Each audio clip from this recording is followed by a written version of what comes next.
Hello and good day. Welcome to today's episode of the Kannywood Reporter. If you are new here, be sure to subscribe to our channel and visit our website at www.kannywoodreporter.com. A'udhu billahi salimul alim minash shaitanir rajim. Bismillahir rahmanir rahim. Da farko dai sunana Haruna Talle Maifata, saddaunan samarin Arewa. Kuma na fito a cikin wannan fim mai suna wani karni a Muktar. Kuma a nan Jos muke location din a nan Narkuta.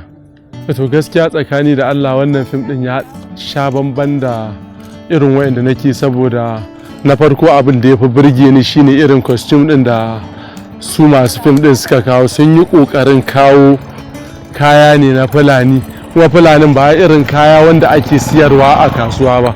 Sun yi kokarin kawo kaya ne, sun dinka kaya wanda zai ba da sha'awa. Na farko kenan. Na biyu kuma yanayin irin jaruman da suka sa a fim din, ni kaina ina mamaki, ina cewa za su iya kuwa, saboda na ga duk wani jarumi da yake Hausa fim na gan shi a nan wajen. Kuma ni ma ko da sin ɗi ne zan so a ce ina ciki, saboda ni ma in ba da nawa irin Talle din. To abin da zan gaya musu gaskiya za su ga abin da ya sha bamban, saboda na san jajirtaccen darakto ne akan abin.